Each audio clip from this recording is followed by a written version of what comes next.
Hello and welcome to this week's edition of Monday with the Mayor. I'm Bradford Raths, and once again we've come back to Jasper to see Terry Seitz. Hi Bradford, good to see you. Good to see you. So another company with a tax abatement, Cash Wagner. It's a company that many people would not know about, and essentially what they have done, they've made an investment in an area in Jasper that along Vine Street, that is our former industrial area.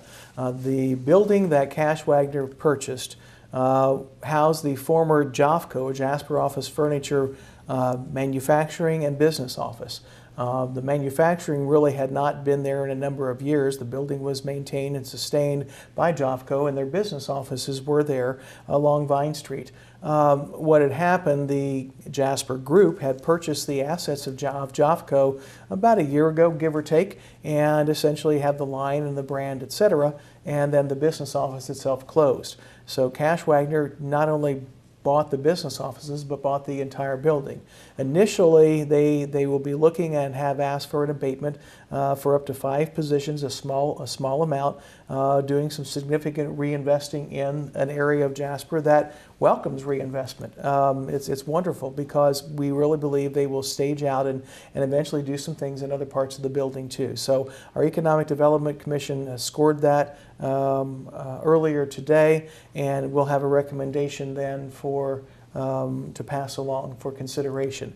But we congratulate Cash Wagner. They have been a part of our community for about 9 years and have moved to, this will be their 3rd office move as they continue to grow. They have 13 people. They hope to have 18 in this first expansion. So another business, though, taking advantage of tax abatement here in Right, Jasper. and again, big deal. it's the process of it.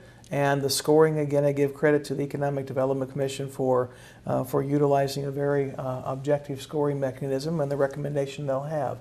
It's not going to be it's not one of the largest projects, and it's not going to be necessarily one of the fullest extent, so to speak, because it didn't meet that standard, but it means an investment. And from my perspective, I'm very glad to have this investment back in a building that, for the most part, people may not have realized was empty. Had been empty really in the manufacturing aspect with JOFCO. Jasper Group sustained it in the condition that it is in since they took it over, and I'm very glad for Bill Rubino of JOFCO, Mike Elliott of Jasper Group for doing that, and now to get it to Cash Wagner. We'll see what they have in taking that over. They are essentially an engineering surveying company, so it gives you an idea. So this is their offices.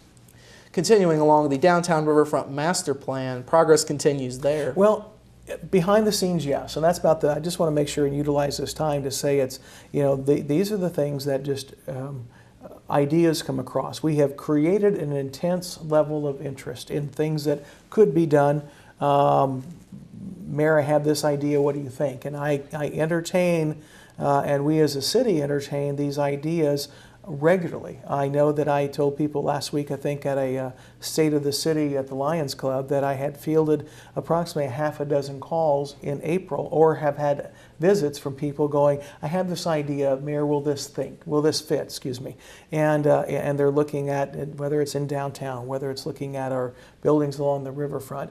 The difficult part only is that you try to parlay these out and you wish they could happen tomorrow.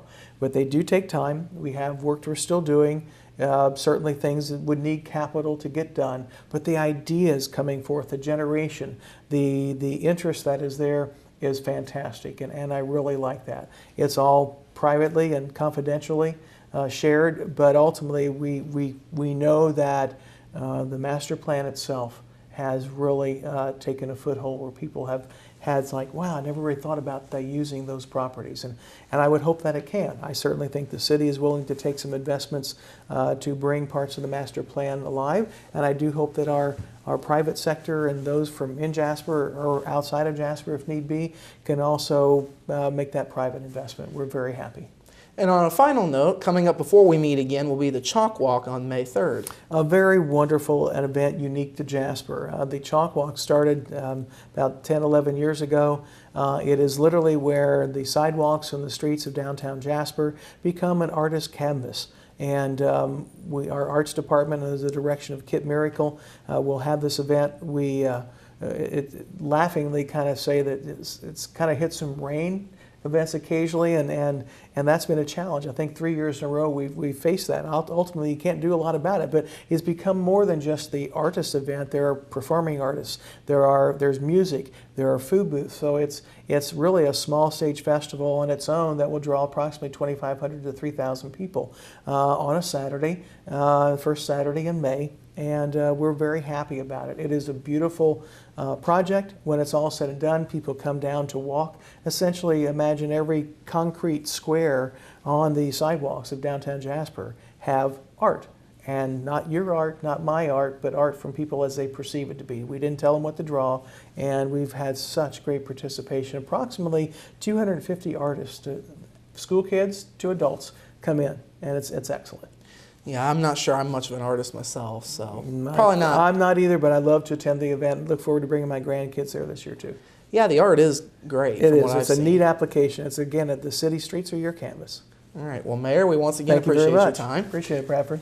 That's been this week's edition of Monday with the Mayor. We'll be back with more news after this break.